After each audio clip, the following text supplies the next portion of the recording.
Sabi po dito sa talatang 18, alam natin ang sinumang naging anak ng Diyos ay hindi na nagpapatuloy sa kasalanan.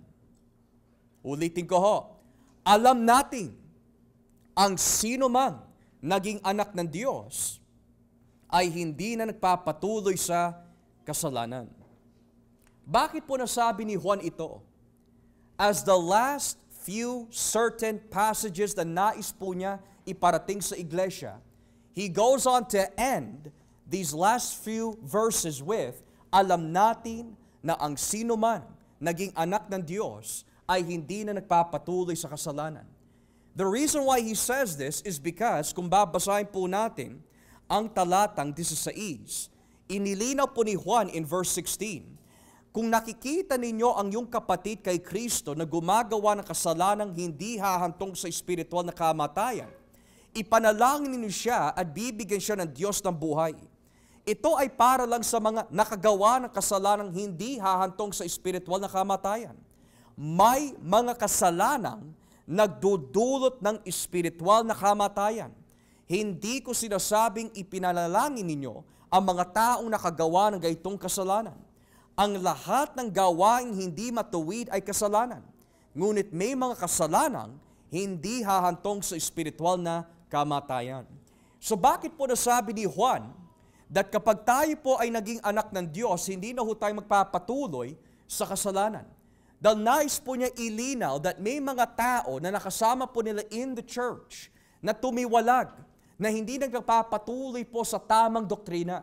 Hindi tinatanggap na si Kristo po ay nagkatawang tao. At sa ganong klaseng pananaw at paniniwala, sila'y humahantong na sa espiritual na kamatayan. Pero ang tunay na Kristiyano, tatanggapin niya na si Kristo po ay nagkatawang tao. Tatanggapin niya na si Kristo po ang natatanging daan at tagapagligtas na nagbibigay po ng buhay na walang hanggan. And therefore, hindi sila hahantong sa espiritual na kamatayan. Bukod dito, ang mga tunay na anak ng Diyos, mga kapatid, bagamat sila'y nagkakasala, hindi sila nananatili sa kanilang pagkakasala. Nang ibig sabihin, kapag sila'y nagkasala sa Diyos at nalaman po nila yung dapat nilang gawin, ginagawa na po nila agad sa pamagitan po ng pagsisisi. Pero yung mga tumiwalag sa iglesia, walang balita dito sa unang Juan na sila po ay nagsisi. Walang impormasyon po dito o detalye na nagtuturo ho sa atin na pinagsisihan po nila ang kanilang mga huwad at salungat na katuruan. Kundi sabi po ni Juan, yung mga nagpapatuloy sa ganyang klaseng pamumuhay ay humahantong na sa espiritual na kamatayan. At yung mga taong napagsabihan na nakarinig, na dati natin nakasama, nakabilang sana natin pero hindi sila nagpatuloy, hindi na dapat ipinapanalangin yung mga gaytong klaseng tao.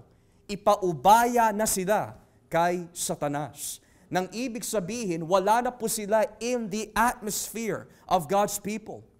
They do not belong in the sphere of God's people. Dahil nagpapatuloy po sila sa espiritual na kamatayan. So ngayon, nung sinabi po ni Juan, ang sino mang naging anak ng Diyos ay hindi na nagpapatuloy sa kasalanan, hindi lang po ito limitado lamang sa mga taong hindi hahantong sa espiritual na kamatayan, kundi ang mga taong hindi nagpapatuloy sa kasalanan, kaya sila hindi nagpapatuloy dahil ang Diyos ay kanilang Ama. Kung babasahin po natin dito sa aklat ng unang Juan, Kapitulo 3, unang Juan, Kapitulo 3, talatang 8, 1 John chapter 3, beginning at verse 8. Unang Juan 3, talatang 8. Sabi po ng Biblia, ngunit ang nagpapatuloy sa kasalanan ay kampon ng Diablo. Dahil ang Diablo ay gumagawa na ng kasalanan mula pa sa simula. Ito ang dahilan kung bakit naparito ang anak ng Diyos upang wasakin ang mga gawa ng Diablo. Ang sinumang naging anak ng Diyos ay hindi na nagpapatuloy sa kasalanan. Dahil ang katangian ng Diyos ay nasa Kanya na. At dahil nga ang Diyos ay Kanyang Ama, Hindi na siya nagpapatuloy sa kasalanan. So napakalinaw, kapag ang tao po ay nananatili po sa kasalanan, nang ibig sabihin, alam niya na ang kanyang ginagawa ay kasalanan. Alam niya na yung kanyang ginagawa ay hindi tama sa harapan ng Diyos at wala siyang nais magsisi. Sabi po ni Juan, ang kanyang ama ay hindi ang Diyos Ama, kundi si Satanas.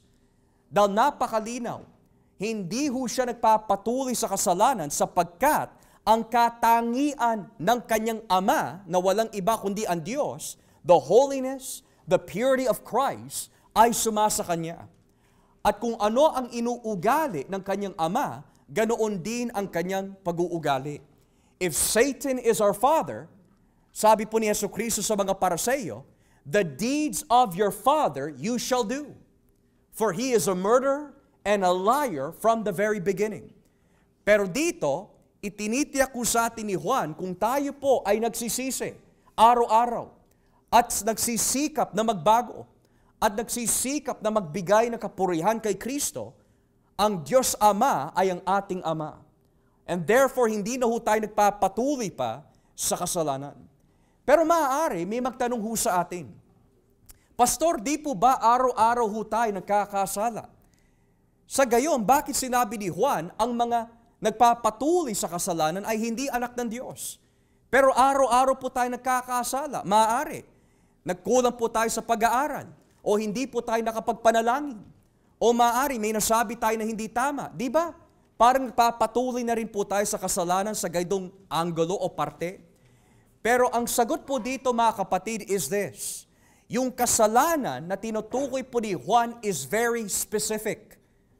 At yung specific sins na binabanggit po ni Juan dito sa unang Juan ay tumutukoy po unang-una sa walang pagmamahal sa mga kapatiran. Kaya madalas po niya binabanggit, Beloved, let us love one another, for love is from God. He that loves not knows not God, for God is love. So isa ho yun. Pangalawa, sinabi din ni Juan bilang dagdag, ang sino man ay nagkakaroon ng poot o galit o sama ng loob sa kanyang kapatid sa pananampalataya ay nananatili sa kamatayan at walang mamamatay tao na may buhay na walang hanggan. Nang ibig sabihin, yung nagpapatuloy sa kasalanan dito is the sin of unforgiveness, is the sin of lacking of love for the brethren. Furthermore, yung kasalanan na tinutukoy po dito is false doctrine. Si Kristo ay hindi Diyos. Si Kristo ay hindi nagkatawang tao. So yung mga nagpapatuloy sa ganun kasing kasalanan ay anak at kampon ng Diablo. So yung iniisip po natin na araw-araw ho tayo na nagkakasala, hindi yun ang tinutukoy po ni Juan dito. Dahil bagamat tayo po ay nagkakasala, nagkukulang sa Diyos araw-araw, at kailanmay hindi magiging sapat ang ating ginagawa sa Kanya. Subalit, ang pinagkaiba ho natin sa tinutukoy po dito ni Juan is, tayo'y nagsisisi at nagsisikap na magbago. Pero ang mga ito, hindi sila nagdanais na magbago sa kanilang poot o galit o sama ng loob sa kanilang mga kapatiran. At hindi nila pinagsisisihan yung mga huwad at salungat at doktrina na si Jesus ay hindi Diyos. So yun ang tinutukoy po ni Juan dito. Kaya sabi po niya, ang sino mang naging anak ng Diyos ay hindi na nagpapatuloy sa kasalanan.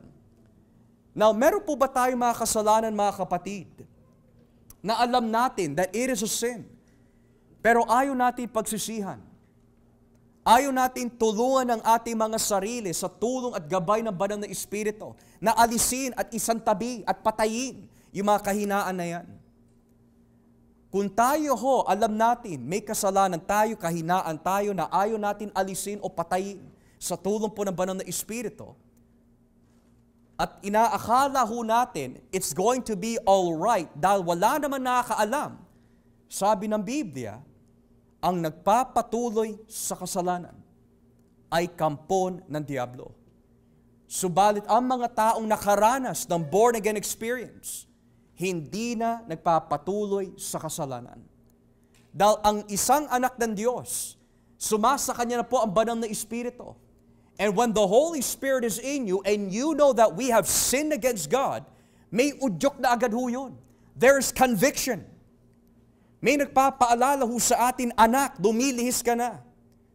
Nanlalamig ka na. Anak, yung ginagawa mo, yung tinatanim mo sa iyong puso't isipan, hindi tama yan. Let it go. At sa tulong po ng banal na Espiritu, nagagawa ho natin magsisi. Sa gayon, hindi po tayo parte ng mga binabanggit dito, nagpapatuloy sa kasalanan. Now, dahil alam po natin, yan po ang buhay ng isang anak ng Diyos, maaari ho natin tanungin, paano nga po ba nagagawa ng isang anak ng Diyos sa kabila ng kanyang kahinaan na magwagi at magtagumpay laban sa kasalanan? Balikan po natin ang 1 John 5, verse 18, at ito po ang sagot sa katanungan na yan. Verse 18, alam nating ang sinumang naging anak ng Diyos ay hindi na nagpapatuloy sa kasalanan. Iniingatan siya ng anak ng Diyos at hindi siya maaaring saktan ng diablo.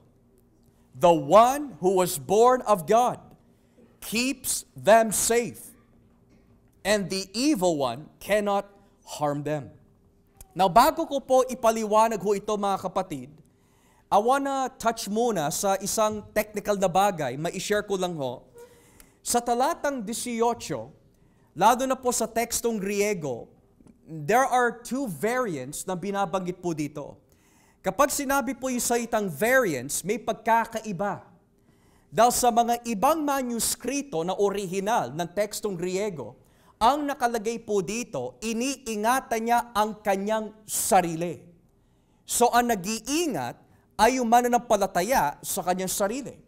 Pero sa mga ibang tekstong Griego ang nakalagay, at ang nag-iingat sa kanya ay walang iba kundi ang anak ng Diyos. So ngayon, kung iisipin po natin alin sa dalawang manuskrito na mapagkakatiwalaan naman ang tamang pagbabasa nitong tekstong ito. Kaya po ba tayo nagtatagumpay laban sa ating mga kahinaan dahil iniingatan natin ang ating mga sarili? O kaya po tayo nagtatagumpay laban sa ating mga kasalanan dahil siya ang nag-iingat sa atin? Sa isang banda, these two variants provide two truths na makikita po natin sa Biblia. Halimbawa, sa Santiago, Kapitulo 1, kung ating po babasahin. Santiago, Kapitulo 1. Ito po ay patungkol naman sa unang pananaw na tayo ho ang nag-iingat sa ating mga sarili. Santiago, Kapitulo 1, talatang 27. James chapter 1, verse 27. So this is about keeping or protecting yourself. Sabi po dito sa Santiago 1.27, ang pagkarelyosong itinuturing na dalisay at walang kapintasan ng Diyos Ama ay ito, ang pagtulog sa mga ulila at mga biyuda sa kahirapan nila, at ang pagtalikod sa lahat ng kasamaan sa mundong ito.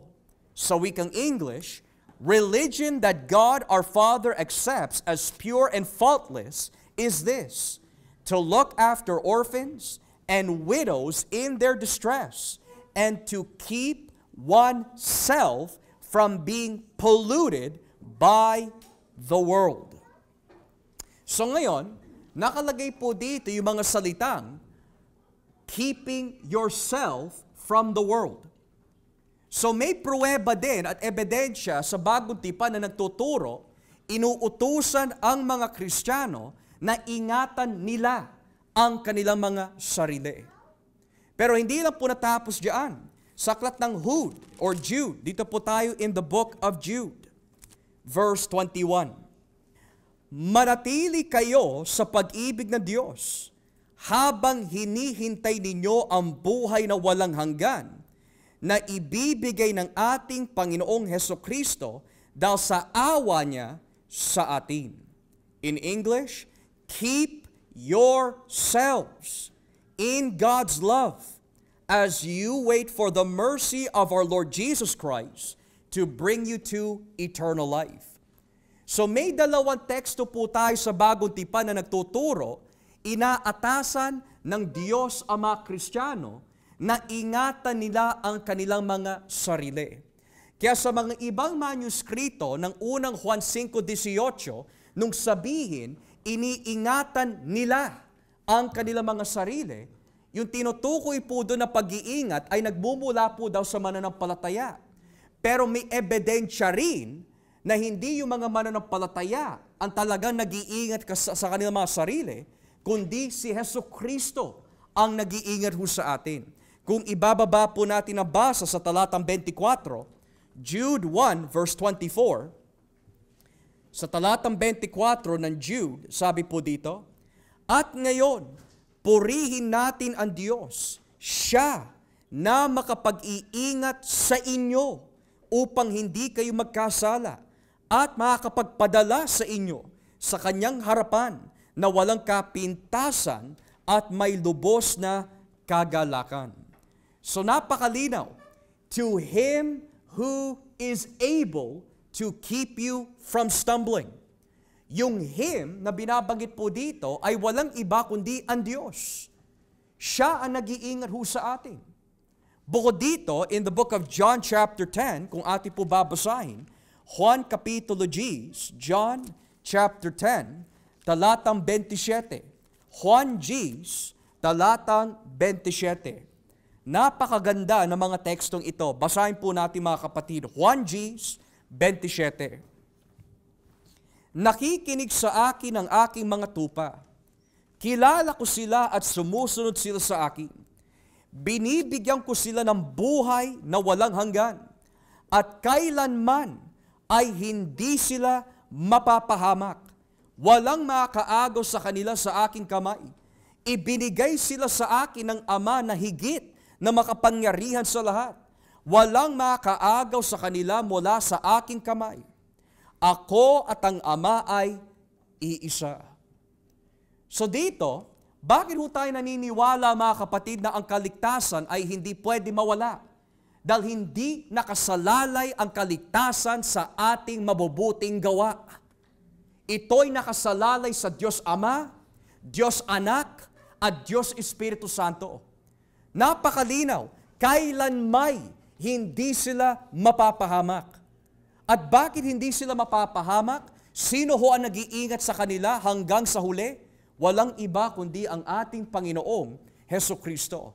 Kaya sinabi po dito sa aklat ng Hebreo, Kapitulo 7, Hebrews chapter 7, talatang 24, Hebreo, Kapitulo 7, talatang 24, Hebrews chapter 7, verse 24. Sabi po ng Biblia, ngunit si Jesus ay walang kamatayan, kaya hindi na ililipat sa iba ang pagkapari niya. Verse 25, kaya maililigtas niya ng lubos ang sinumang dumalapit sa Diyos sa pamagitan niya, dahil nabubuhay siya magpakailanman upang mamagitan para sa kanila. In English, verse 25, therefore, He is able to save completely those who come to God through Him, because He always lives to intercede for them. Mga kapatid, kung may mga kapatid po tayo from different churches na naniniwala po na ang kaligtasan po ay nawawala, we must pray for them na magkaroon po sila ng kapayapaan sa kanilang pag-iisip at puso. Dahil ho, ang sino mang naniniwala na ang kaligtasan ay nawawala, how can you be sure that tomorrow you will not lose it? How can you be sure that tonight you will not lose it? How can you be sure that next week hindi na mawawala na ang kaligtasan mo? Ang mga taong naniniwala na ang kaligtasan ay nawawala, wala silang kapayapaan. Dahil nakasalalay ang kanilang kaligtasan on their performance to be faithful to God. Pero ayon po sa tinuturo ng Biblia, Jesus is able to save them completely. Anong ibig sabihin po na salitang completely, mga kapatid? It means kahit anong kahinaan po natin, kahit hindi po tayo perpekto, kahit tattat po tayo ng kasalanan, pero dahil po sa biyaya at awa at pagmamahal ni Kristo para sa kanyang mga pinili, He will save them completely to the very end. Kaya kung mawawala po ang kaligtasan, we would lose it every second. Pero dito napakalinaw, walang makaagaw sa kamay ni Kristo, walang makaagaw sa kamay ng Diyos Ama. Si Kristo ang nananalangin at namamagitan para sa kanyang mga pinili upang hindi mawala ang kaligtasan nila. Pero kung sasabihin ng iba, well, pastor, hindi naman sinasabi sa Biblia na hindi naman sila pwede tumalon sa kamay ng Ama at ng Anak. Ang tawag ho doon, mga kapatid, is eisegesis. Naglalagay ka na ng isang pananaw, isang opinyon na wala naman sa teksto. Pero kung tatanggapin po natin, mga kapatid, kung ano po yung nakasaad sa Biblia, magkakaroon po tayo ng kapayapaan. Sinong matinong tao ay magkakaroon po ng kapayapaan at kagalakan knowing he doesn't know when his salvation can ever be lost. Pero ang taong matino, spiritually speaking, magkakaroon po siya ng kapayapaan dahil alam niya ang nagbibit-bit ng kanyang pag-asa at kaligtasan ay hindi po siya, kundi si Jesus. Kaya nagagawa ni Hesus Kristo na sabihin sa krus ng Kalbaryo, it is finished. It is complete. Tetelestai. It is complete to the fullest. Is because Jesus completed our salvation. Now, kung babalikan po natin ang 1 John 5, this is a comfort for the church. Dahil sabi po sa verse 18, iniingatan siya ng anak ng Diyos at hindi siya maaaring saktan ng diablo. Bagamat tayo ho ay magkasala, bagamat tayo po ay manghina, hindi ho tayo maaagaw ni Satanas mula sa kamay ni Kristo. Dahil sabi po ni Kristo, iniingatan po niya ang lahat ng ibinigay ng Diyos Ama sa Kanya. Mga kapatid, kung iisipin po natin yung mga panahon at oras na tayo po ay napakahina, you wanted to give up. Gusto mo sumuko. Ayaw mo na magpatuloy. Maari ilan ho sa inyo ayaw na umattend sa church. Ayaw na manalangin, ayaw na magbasa. Dahil po sa kahirapan na iyong nararanasan. Pero ang tanong ho dito, mga kapatid, bakit ka pa rin nagpapatuloy hanggang ngayon? Saan mo nakuha yung lakas na lumapit kay Kristo? Saan mo nakukuha po yung lakas na magpatuloy kay Jesus? Ang sabi ng Biblia, kaya ka nakatayo, kaya ka nagpapatuloy, dahil iniingatan ka ng anak ng Diyos. No wonder why sinabi ni Haring David, the Lord is my shepherd, I lack nothing. No wonder why sinabi ni Kristo, ako ang mabuting pastol at binibigyan ko sila ng buhay na walang hanggan. Pero ang hindi mabuting pastol, hindi niya iniingatan ang mga tupa. Pero ako ang mabuting pastol. Iniingatan ko ang mga tupa laban sa mga lobo. Bakit po? Because He is the preserver. He is the shepherd of the sheep. Kapag may nawala, hypothetically speaking, theoretically speaking, kung naniniwala po tayo na ang kaligtasan ay nawawala, kapag may nawala sa kawan ni Kristo, kapag may nawala tupa sa kanyang kamay, alam mo ang ibig sabihin po nun? Hindi siya Diyos. Hindi siya isang makapangyarihang tagapagligtas. Dahil hindi niya kaya na idiktas ang mga tupa completely dahil mas malakas ang nais ng mga tao kaysa sa Kanya. And that is wrong evangelism. That is bad theology. To say, hindi ka kaya iligtas ng Diyos dahil mas makapangyarihan ang no mo kaysa sa Kanya. Hindi siya Diyos. Sapagkat malinaw na itinuturo ng Biblia, ang anumang ninanais ng Diyos na gawin, walang makakahadlang sa Kanya. Kapag ninais ng Diyos na baguhin tayo, iligtas tayo, at tulungan po tayo sa ating mga kahinaan, mangyayari at mangyayari ho yun. Because God is sovereign. Ngayon, why is that view of Jesus important? And I want to be careful here, pero kapag may pananaw po tayo na si Jesus ay isang tagapagligtas, pero nawawala ang mga tunay na Kristiyano mula sa kanyang kamay, ibang Jesus ho yun. Hindi yan ang Jesus ng Biblia. It is a different Jesus. A Jesus that cannot save His elect to the uttermost is not the Jesus of the Bible. It is a different Jesus. Now, bakit importante na malaman po natin yon? Verse 19, unang Juan 5, talatang 19. Ang buong mundo ay nasa ilalim ng kapangyarihan ng diablo. Ngunit alam nating tayo'y mga anak ng Diyos. Alam din nating ang anak ng Diyos ay naparito sa mundo at binigyan niya tayo ng pangunawa upang makilala natin ang tunay na Diyos. At tayo nga ay nasa tunay na Diyos sa pamagitan ng kanyang anak na si Jesucristo. Siya ang tunay na Diyos at ang buhay na walang hanggan. Now, there are three things here. Why is it important to have a right view of Jesus? A Jesus that can save to the uttermost? A Jesus who is God in the flesh? Bakit napaka-importante to have a right view of Jesus? Because any view of Jesus na kontra sa sinasabi po ng Biblia is idolatry. Ibang Jesus ho ito. It is a different Jesus, a different gospel, a different Savior. Pero bago po natin himayin po mas maigi ang talatang 20, notice how it says in verse 19, ang buong mundo ay nasa ilalim ng kapangyarihan ng diablo. Ngunit alam nating tayo'y mga anak ng Diyos. Ang salitang mundo, kapag ito'y ginamit, lalo na po sa mga liham ni Juan o sa buong bagong tipan, ito po ay may mga iba-ibang at kanya-kanya mga paggamit ho ito. Halimbawa, may paggamit na salitang mundo na tumutukoy po sa pangkalahatan. Hentil at Hudyo. Lahat ng tao.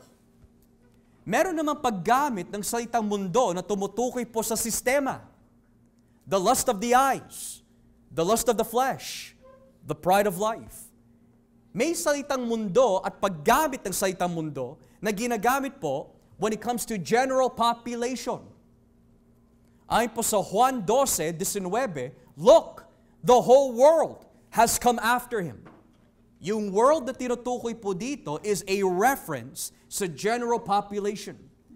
Pero may paggamit din po ang salitang mundo na tumutukoy sa mga taong kumakalaban sa Ebanghelyo at nagtuturo ng ibang Jesus. Halimbawa, in 1 John 4, kung ating po babasahin, unang Juan 4, talatang 4. 1 John 4, verse 4. Tignan niyo po yung nakalagay dito, unang Juan 4, talatang 4. Ngunit, mga anak ko, kayo'y sa Diyos at napagtagumpayan na ninyo ang mga huwad at sinungaling na propeta. Dahil ang espiritong nasa inyo ay higit na makapangyarihan kesa kay Satanas, na siyang naghahari ngayon sa mga makamundo. Itong mga huwad at sinungaling na propeta ay makamundo. Kaya ang mga bagay ng mundo ang kanilang itinuturo at nakikinig sa kanila ang mga makamundo. Ngunit tayo naman ay nasa Diyos. Ang mga kumikilala sa Diyos ay nakikinig sa mga itinuturo natin. Ngunit ang mga hindi kumikilala sa Diyos ay hindi nakikinig sa atin. Sa gayon, paraan natin nakikilala kung sino ang nangangaral na mula sa espiritu ng katotohanan o sa espiritu ng kasinungalingan. So bakit po nasabi ni Juan, ang buong mundo ay nasa ilalim ng kapangyarihan ng diablo. Ang ibig sabihin niya ho dito ay hindi lang po tumutukoy lang sa hindi nila tinatanggap si Jesus, pero bahagi na rin po dito yung mga tao sa mundo na ayaw makinig sa salita ng Diyos. Sinabi na mismo ni Juan, ang nakikinig sa atin, the one who hears the gospel, accepts the gospel, is of God. Pero yung ayaw tanggapin ang ebanghelyo, ayaw tanggapin yung tamang doktrina, ayaw tanggapin yung tamang pananaw patungkol kay Jesus, ay nasa ilalim ng kapangyarihan ng mundo. And we know that the whole world lies in wickedness. Now, dahil po ang ating mundo ay nasa ilalim ng kasamaan dahil sa diablo, parents, children, sisters, brothers, ito ang dahilan kung bakit sinabi ni Juan, do not love the world. Kapag minahal niyo po ang mundo, mga kapatid, nagiging traidor ho tayo kay Jesus.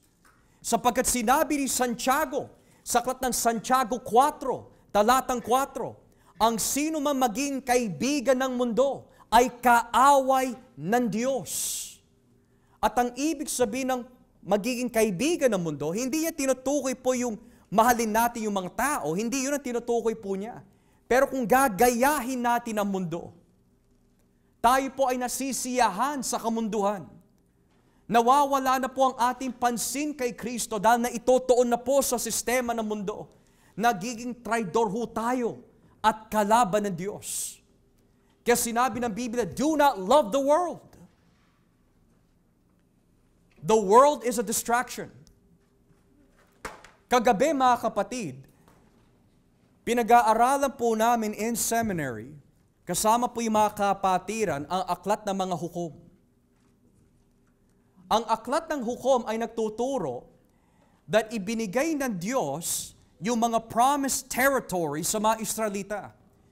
Pero para makuha po nila completely yung mga lupa na ito at hindi ho sila sumamba sa may ibang Diyos-Diyosan, kailangan po nila paalisin o isantabi ang mga Kananeo. Pero ang problema, hindi nila ipinaalis ang mga Kananeo.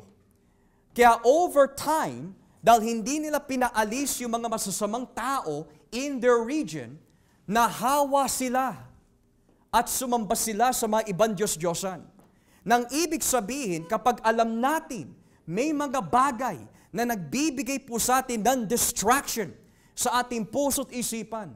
Kung alam mo, yun nasa paligid mo, ang magbibigay po ng distraction sa atin upang mapalayo ang ating pagmamahal sa Diyos at hindi mo inalis, matutulad po tayo sa mga Israelita sa aklat ng mga hukom. They served other gods. They served money, para in our modern sense. They serve family more than God. They serve excitement more than God. When you love the world and all the things that are in the world, mga kapatid, mapapahamak ang ating kaluluwa. Alam niyo po bakit nais ni Satanas na ma-distract ang iglesia? Para hindi natin makita ang kalooban ng Diyos. Ang tinatanim sa puso ng mga kapatiran ni Satanas ay ito. Use all your time na mag-enjoy sa mundo. Dahil balang araw, hindi mo na may enjoy yan. Mag-enjoy ka na mag-enjoy. Pero hindi niya pinapaalam sa atin. May tinakdang panahon at oras kung kailan tayo babawian ng buhay. He wants to distract the world. He wants to distract the church. Gusto niya na mawili po tayo dito sa mundo. Bakit? Dahil alam niya mas maganda ang langit kaysa sa mundo. At dahil alam ni Satanas hindi siya maging kabilang sa langit o sa kaharian ng Diyos, ayaw ho niya na mapasama po tayo sa kagandahan ng kaharian ng Diyos. So what does He offer the church? The world. Here, more money, take it. Here, enjoy life. Go here, go there, enjoy yourself. Because God wants you to have a blessed life. Pero hindi yun yung blessed life na tinutukoy po ni Kristo.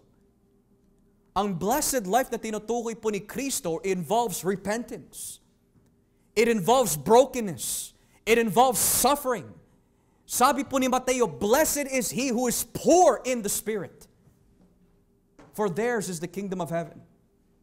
Blessed are they that mourn, for they shall be comforted. Blessed are they that come through different trials.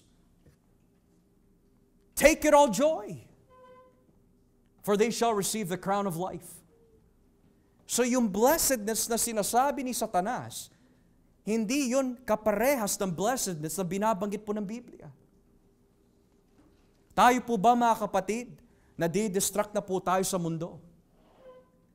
Wala akong oras para sa Panginoon, pero may oras ako para sa trabaho, para sa pamilya, para sa mga kaibigan, para sa mga tao na pupuntahan ko, pero wala akong oras sa Diyos. Mga kapatid, do not be distracted by the world. Wala akong oras sa pananalangin, pero may oras ako sa TV, may oras ako sa laptop, may oras ako sa party. Do not be distracted, mga kapatid, by the world. Kaya sabi po dito, ang buong mundo ay nasa ilalim ng kapangyarihan. May isang tao sa Biblia na nakakalungkot. Ang pangalan po niya is Demas. Isa siyang manggagawa. Kasama niya si Pablo. Kasama niya sila Lucas na nangangaral sa mga ibang places and regions. Pero bago mamatay si Pablo, na isulat po ni Pablo sa kapangyarihan ng Espiritu Santo ang isang nakakalungkot na realidad.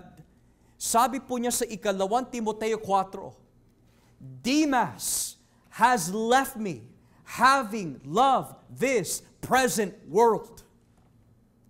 Iniwan ako ni Demas, dating manggagawa, dating kapatiran, dating kasama sa iglesia. Iniwan niya kami dahil minahal niya ang mundo. Matagal na sinasabi ng ating Panginoon, what shall it profit a man if he gain the whole world and lose his own soul? Lay not up treasures here on earth, but lay treasures up in heaven. Dahil ang buong mundo ay nasa ilalim ng kapangyarihan ng diablo.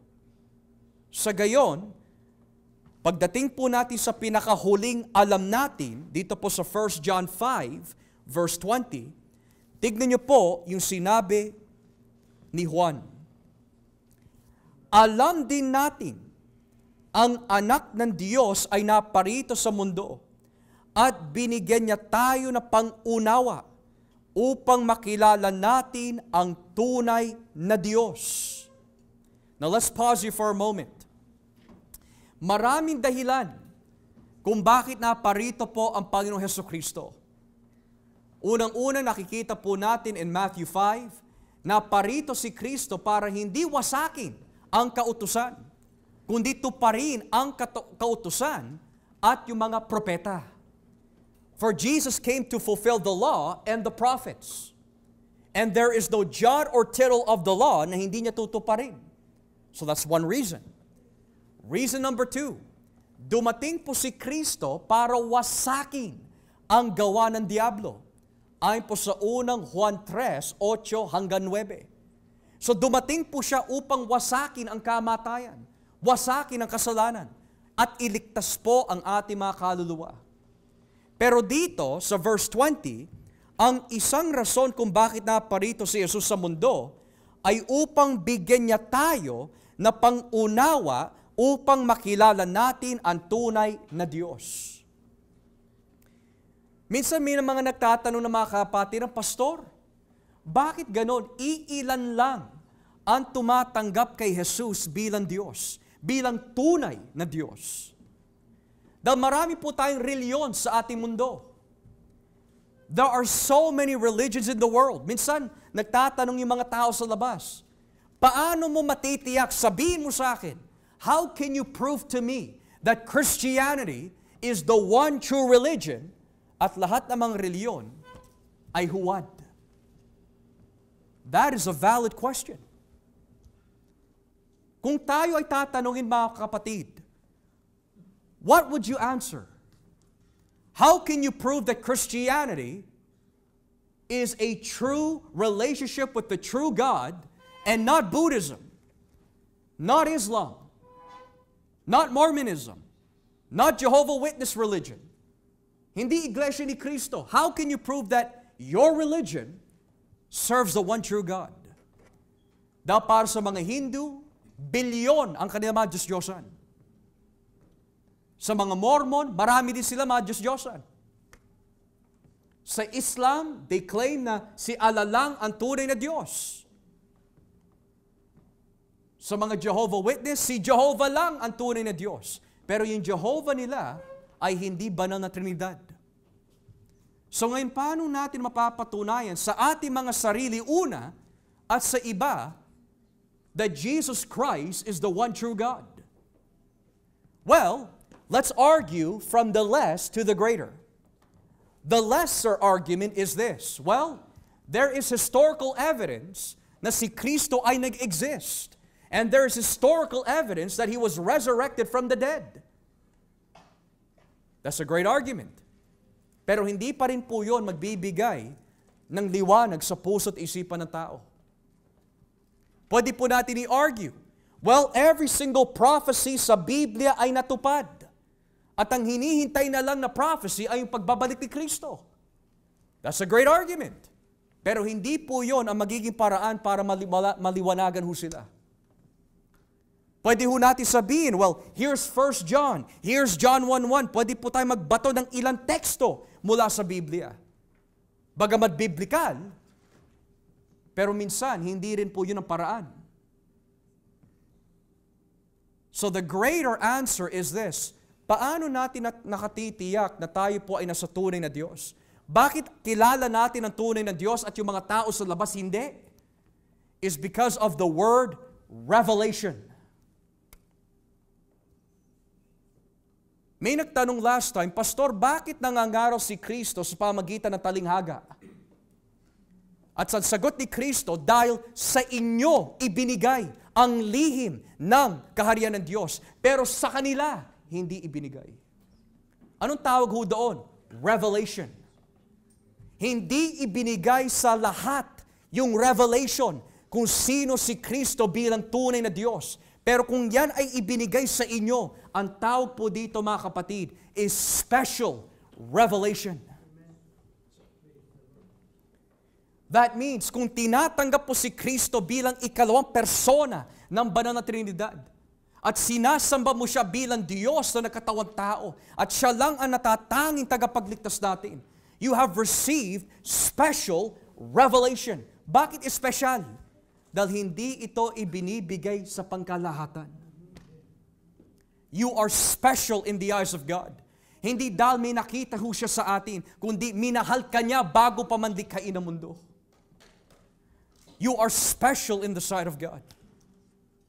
Tulad ng mga Israelita sa Lumang Tipan, hindi ko kayo pinili dahil kayo ang pinakamalaki na bansa. Kung tutuusin, kayo ang pinakamaliit sa mga ibang bansa. Pero pinili ko kayo dahil minahal ko kayo. Ngayon pagpasok ng bagong tipan, sino na po ang bagong eschatological Israel? Ang Iglesia. As God of the Old Testament chose Israel, the God of the New Testament likewise chooses the church.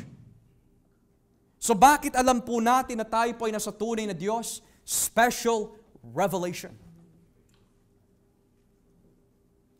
Kaya minsan nagtatanong yung mga ibang kapatiran, Pastor, inilinaw ko naman ng maayos, naging maayos naman ang aking pagpapaliwanag, naging maayos naman ang aking pakikitungo, pero ayaw pa rin niya tanggapin because hindi pa dumarating ang special revelation.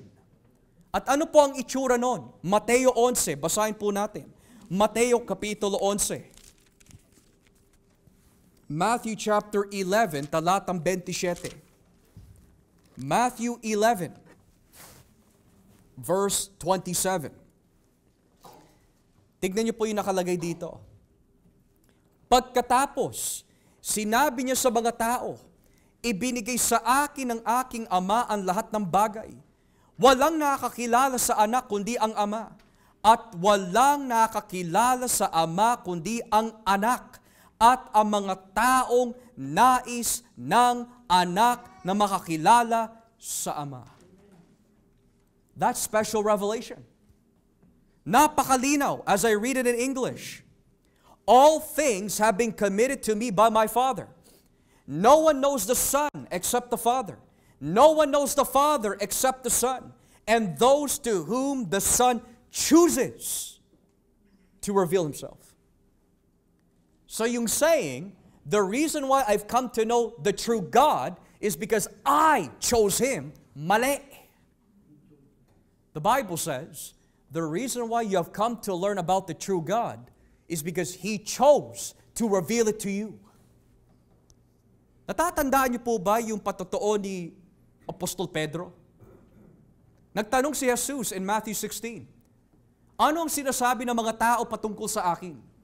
Sinabi ng mga iba, you are Prophet Jeremiah. Some say you are Elijah. Some say you are John the Baptist.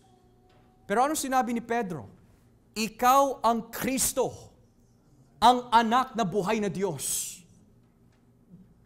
You are the Christ, the Son of the living God. Ano sinabi ni Jesus sa kanya? Oh, good job, napakatalino mo. Yun po ba sinabi niya? Ang sinabi po ba niya, good job dahil sa katalinuhan mo, ikaw yung unang lumapit sa akin. Hindi ang sinabi ni Kristo, pinagpala ka, Simon Bar-Jonah, sapagkat hindi mo nalaman yung mga bagay nito gamit ang iyong laman, kundi ipinakilala sa inyo ng Diyos mula sa langit. Special revelation. Tunay na Diyos.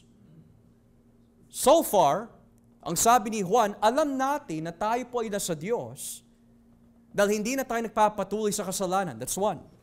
Alam natin na tayo nasa Diyos dahil wala na po tayo sa ilalim ng kapangyarihan ng mundo. Pero ngayon, yung huling alam is this. Alam natin na tayo'y nasa Diyos dahil dumating si Kristo upang bigyan tayo ng pangunawa kung sino ang tunay na Diyos. Now here's the question. Sino po ba ang tunay na Diyos? Well, basahin po natin ang Juan 17. John 17. Kasi yung salitang tunay na Diyos is also specific. John 17, talatang 3. John 17, verse 3. John 17, verse 3. Ito po ang nakalagay. At ito ang kahulugan ng buhay na walang hanggan. Ang makilala ka ng mga tao. Ng buhay na walang hanggan na makilala ka ng mga tao na ikaw lang ang tunay na Diyos. Now let's pause here. Kapag may nakausap ka, Iglesia ni Kristo, sasabihin po nila sa inyo mga kapatid, si Jesus ay hindi tunay na Diyos dahil si Kristo mismo ang nagpatotoo ayon sa talatang 3 na ang tunay na Diyos ay walang iba kundi ang Diyos Ama. At ang sasabihin po natin, Amen. Ang Diyos Ama ay tunay na Diyos. Amen. Pero, hindi natatapos doon. Tingnan niyo po nakalagay na ikaw lang ang tunay na Diyos at makilala rin nila ako na isinugo mo. Bakit ho ganon? Dahil ang ibig sabihin po ng tunay na Diyos, mga kapatid, ay hindi lang po natatapos sa Diyos Ama. May salitang at. Makilala nila kayo na kayo ang tunay na Diyos at makilala rin nila ako na iyong isinugo. O bakit kailangan makilala ang tunay na Diyos ang Ama at si Jesus bilang sinugo? Bakit kailangan malaman yon? Dahil kapag nakilala natin ang Ama at nakilala natin ang Anak, sumasa atin ang buhay na walang hanggan. Now, kung si Kristo ay hindi bahagi sa tunay na Diyos at tao lang ho siya, nagkakasala ang Diyos. Bakit? Dahil sinabi po sa Lumang Tipan, I am God, and besides me, there is no Savior. If Jesus is not God, but He's a Savior, idolatry yung ginagawa ng Diyos Ama. Nung lumuluhod ang mga anghel kay Kristo, nagkasala din sila kung ganun. Nung sinabi ni Tomas, "My Lord, my God," nagkasala din ho siya. Pero the fact na sinasabi po ni Jesus, ikaw ang tunay na Diyos at makilala ka sana na ikaw ang tunay na Diyos at makilala rin nila ako na iyong isinugo. That means, kapag nakilala natin ang Diyos Ama at nakilala po natin ang Diyos Anak, sumasa atin po ang buhay na walang hanggan. Kaya nasabi po ni Juan sa unang Juan 2, ang sino mang kumikilala sa Anak ay kumikilala rin sa Ama. Pero ang ayaw kumilala sa Ama, hindi niya kinikilala ang Anak. At hindi kumikilala sa Anak, hindi rin niya kinikilala ang Ama. In other words, hindi mo pwede tanggapin, I only accept God the Father but not Jesus. I only accept Jesus but not the Trinity. Kaya yung mga reliyon na kung tawaging Unitarianism, we believe Jesus is God, kaya lang walang banal na Trinidad. That is a cult. That is a cult. Or sabihin po natin, ang Diyos Ama ay Diyos, si Jesus ay Diyos, pero mas mataas ang Ama bilang Diyos at mababang Diyos si Jesus, kulto din ang tawag doon. There's a hierarchy. So ngayon, anong ibig sabihin na makilala natin ang tunay na Diyos? Ang ibig sabihin na makilala po natin ang tunay na Diyos is this. Ang Diyos Ama ay Diyos. Ang Diyos Anak ay Diyos. Ang Espiritu Santo ay Diyos. Sila ay tatlong persona at nagkakaisa sa lahat ng bagay, sa kapangyarihan, sa layunin, sa pagiging Diyos, sa lahat ng bagay. Subalit, nung dumating ang kasaysayan ng kaligtasan, na iba ang kanilang mga estado pagdating po in salvation. And what do you mean by status? Ang Diyos Ama ay nanatiling nasa langit. Pero ang Diyos Anak ay nagkatawan tao na bago ang kanyang status. Pero never nawala sa kanya ang pagiging Diyos. Siya'y nagkatawan tao.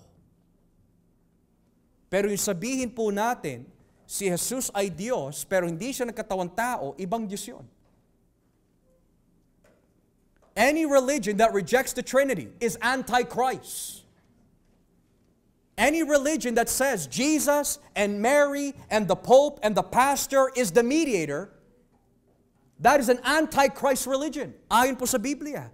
Dahil iisa lang ang tagapamagitan. That is the true God, Jesus Christ. Siya lang ang tagapamagitan. Ganyan ka-exclusive ang reliyon ni Jesucristo. Minsan maririnig po natin sa labas, ano ba yan, napakahigpit naman ang paniniwala ninyo?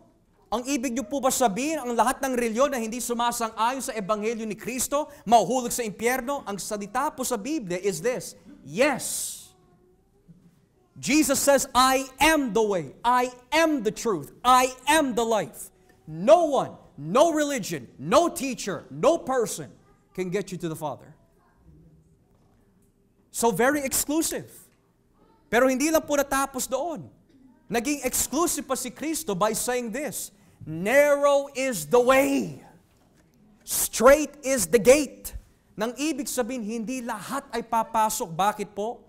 Hanggat hindi sila binibigyan ng Diyos ng special revelation, they will not come to a true knowledge of Christ.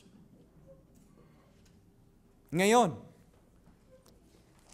sa mga nagdududa sa labas patungkol po sa pagka-Diyos ni Kristo, balikan po natin ang 1 John 5 verse 20. 1 John 5 verse 20, sabi po dito, at binigyan niya tayo ng pang-unawa upang makilala natin ang tunay na Diyos. Ngayon ipapaliwanag niya kung sino yung tunay na Diyos. At tayo nga ay nasa tunay na Diyos sa pamagitan ng kanyang anak na si Jesucristo. Siya ang tunay na Diyos at ang buhay na walang hanggan. Mga kapatid, Ang Diyos Ama ay tunay na Diyos. Ang banal na Espiritu ay tunay na Diyos. Pero dito, tayo ay nasa kanyang anak na si Jesucristo. Siya ang tunay na Diyos. Now, ayon po sa mga ilang eskolar, sinasabi po nila that yung salitang tunay na Diyos is a reference to God the Father here in verse 19. Pero, bagamat yun po ay totoo in other passages of the Bible, pero makikita ho natin that yung siya na binabanggit po dito, lalo na when it comes to exegesis, may tinatawag na antecedent. Kapag sinabi po yung salitang antecedent, it means, kapag may nabanggit na salitang siya, he, or this is, most likely, yung tinutumbok po nun is the last person na nabanggit bago dumating yung salitang siya, this, or he is. So ngayon, sino po yung huling tao na binanggit o huling persona na binanggit bago banggitin yung salitang siya ang tunay na Diyos?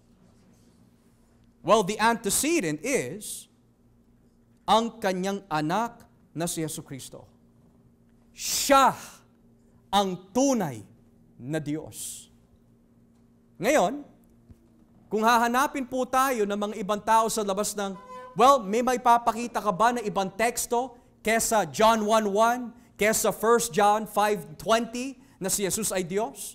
Basahin po natin dito sa aklat ng Tito, Kapitulo 2. Tito, Kapitulo 2. Tito, Kapitulo 2, talatang 13. Titus chapter 2, verse 13. Napakalinaw ng sinasabi po dito sa Tito 2, talatang 1. O talatang 13 pala. Titus 2, verse 13. Sabi po dito, habang hinihintay natin ang napakagandang pag-asa na walang iba kundi ang malulhating pagbabalik ng ating dakilang Diyos at tagapagligtas na si Jesucristo. Na yung mga kultong reliyon, sasabihin po nila, ang dakilang Diyos ay tumutukoy po sa Diyos Ama. At yung tagapagligtas na binabanggit dito ay tumutukoy kay Jesus. Pero may problema.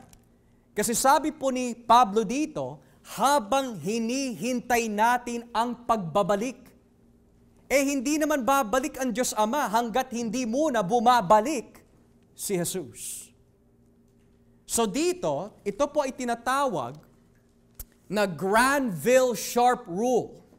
Anong ibig sabihin po nun? Ang Granville-Sharp Rule ay isang paraan upang basahin ang tekstong Griego upang matumbok kung kanino tumutukoy yung mga nouns, if this is a reference to God the Father or God the Son. Ngayon, in Greek grammar, kasi ang nakalagay po dito, our great God, Theos, and Savior, Soter. Ang ibig sabihin po nito is, kapag may dalawang nouns in Greek na hindi maituturing bilang proper names, most likely, yung two Greek nouns po na yun ay tumutukoy lang sa isang persona. So yung isang persona na tinutukoy po dito is this. Noun 1, great God. Noun 2, great Savior. And the person who is the referent is Jesus. So si Jesus ay great God and great Savior. Pero hindi lang po si Pablo nagturo niyan. Ikalawang Pedro, Kapitulo 1, 2 Peter, chapter 1. Makikita din po natin ang Granville-Sharp Rule. Ikalawang Pedro, Kapitulo 1, talatang 1, na lingkod at apostol ni Jesucristo, mahal kong mga kapatid na kabahagi sa napakahalagang pananampalataya na tinatanggap din namin. Ang pananampalatayang ito'y ibinigay sa atin ni Jesucristo na ating Diyos at tagapagligtas dahil matuwid siya. Napakalinaw mga kapatid. To those through the righteousness of our God and Savior, Jesus Christ, have received a faith as precious as ours. So ngayon, tunay na Diyos, Ama, Tunay na Diyos, Anak. Tunay na Diyos, Espiritu Santo. Ang nais po ipresenta po ni Juan dito, alam natin na tayo po ay mga anak ng Diyos na nakatanggap ng special revelation dahil kinikilala natin na si Jesus ay tunay na Diyos. Pero here's the last question. Kung hindi ko tatanggapin na si Jesus ang tunay na Diyos, ano yung magiging response ni Juan? Balikan po natin ang last verse of 1 John 5, verse 21. 1 John 5, verse 21. Mga anak, lumayo kayo sa mga Diyos-Diyosan. Mga anak, lumayo kayo sa mga Diyos-Diyosan. Now, maaari ho natin tanungin, bakit ganito yung ending ng 1 John? Parang out of place. Okay, tunay na Diyos, alam natin. Tunay na Diyos, alam natin. Lumayo kayo sa mga Diyos-Diyosan, parang out of place. Hindi ho. Hindi out of place yan. Ang nais po na ipaliwanag ni Juan po dito, bago ho siya magtapos is this. Kung hindi mo kikilalanin na si Jesus ang tunay na Diyos, at may ibang Diyos ka, ibang Jesus ka sa iyong paningin, sa iyong pag-iisip, na hindi tumutugma sa Biblia, Diyos-Diyosan yun. That's the scary part. In the church, we can be deceived by another Jesus. Halimbawa, tinatanggap ko si Jesus, kaya lang, yung Jesus na aking tinatanggap, hindi ko na kailangang ibigay ang buong buhay ko sa Kanya. Ibang Jesus yun. Ibang Jesus yun. Nagsisi na ako kay Jesus, pero yung gawin ako alagad, mag-commit ako sa Kanya, ibigay ko ang buong buhay ko sa Kanya, hindi, makikinig na lang ako. Ibang Jesus ang pinaglilingkuran mo. Hindi yun ang Jesus ng Biblia. Well, kilala ko si Jesus, kaya lang nakasalalay sa akin ang kaligtasan ko. Maliligtas lang ako ni Kristo if I cooperate with Him and He cooperates with me. Ibang Jesus yun. So in other words, kapag yung Jesus ng Biblia ay hindi natin pinaglilingkuran, kundi ibang Jesus ang nasa isip natin, Diyos-Diyosan na pala yun, ayon kay Juan.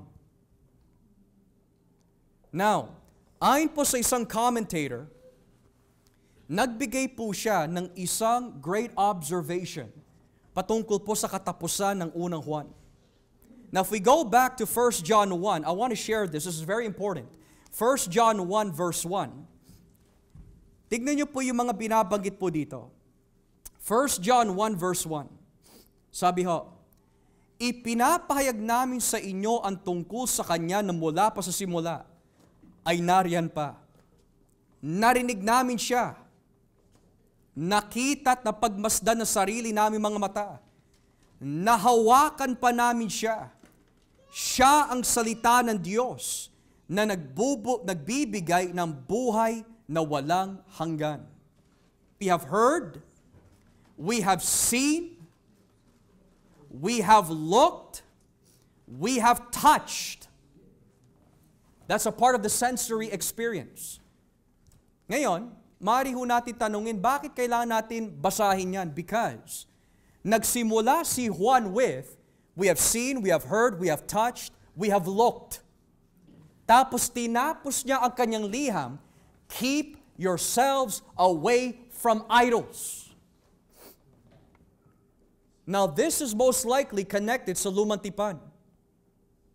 Ang mga Diyos-Diyosa na niyari sa pilak o ginto o kahoy, may mga mata pero hindi nakakita. May mga ilong pero hindi nakakaamoy. May mga bibig pero hindi nakapagsasalita. May mga kamay pero hindi nakakagalaw. What John is saying here is, itong Jesus na amin nakita, itong Jesus na amin napakinggan, itong Jesus na amin napagmasdan at nahipuan, we've touched, He is real. Siya'y nagkatawang tao. Siya ay tunay na Diyos. Kaya tinapos niya in 1 John 5:21, Kapag may nagtuturo sa inyo na si Kristo ay hindi Diyos, hindi nagkatawang tao, hindi siya parte ng ikalawang persona, keep yourselves away from idols. Nang ibig sabihin, ang inclusio ng unang Juan is this: si Jesus ang tunay na Diyos, at alam natin na tayo ay nasa tunay na Diyos dahil si Jesus ang tunay na Diyos. Tayo po ba, mga kapatid? Do you know Jesus as the true God? Maraming tao that believe that there is a God. Pero hanggang dun lang. Naniniwala sila there's a sovereign God. Naniniwala sila there's a healing God. They believe that there is a God that controls the universe and creates everything. Pero hanggang dun lang. Do you know what the Bible speaks of when they mention the term Elohim or Theos, which means God? Kapag sinabi Diyos, hindi lang may kinikilala ka na may likha ng lahat ng bagay, kundi He is your creator and you owe Him your life. So kapag sinabi natin, si Jesus ang aking tunay na Diyos, my life is His. Ibibigay ko ito sa Kanya dahil hiram ang aking buhay. Hiram sa Diyos ang aking buhay. So kapag may inuutos sa atin ang Diyos, pero sinasabi natin, hindi pa ako ready. Marami pa ako gagawin. Hindi mo siya kinikilala bilang tunay na Diyos. The meaning of true God is, I am your creature. You are my maker. I belong to you. I will serve you. My mind, my heart, my soul, to the glory of Christ, tulungan niyo po ako to only serve you and be loyal to you. Dahil ang madalas nagiging kasalanan sa lumang tipan ay ang pagsamba sa ibang Diyos-Diyosan. At ang unang utos ng Diyos na ating nilabag ayon sa 10 utos, we served other gods than Him. Who is your true God this afternoon? Pastor Pera, you need to repent. Pastor Trabaho, you need to repent. Pastor Asawa ko, you need to repent. Pastor, ang aking independence, you need to repent. Pastor, ang aking kotse, ang aking bahay, ang kamunduhan, we need to repent. Dahil Diyos-Diyosan yun. Again, hindi ko sinasabi, kasalanan magtrabaho, kasalanan magkaroon ng kotse, kasalanan magkaroon ng bahay. Hindi yun ang ibig ko sasabihin. Pero kung paggising mo pa lang sa umaga, yun na agad na sa puso mo, yun na agad na sa isip mo, araw-araw, Diyos-Diyosan na ho yun. For where your treasure is, that's where your heart is also. Si Kristo po ba ang tunay na Diyos sa atin? If so, sabi ng Biblia, tayo'y mga anak ng Diyos. Alam natin na tayo ay mga anak ng Diyos dahil kinikilala natin ang tunay na Diyos na walang iba kundi si Jesucristo. Jesus is the true God. As we pray,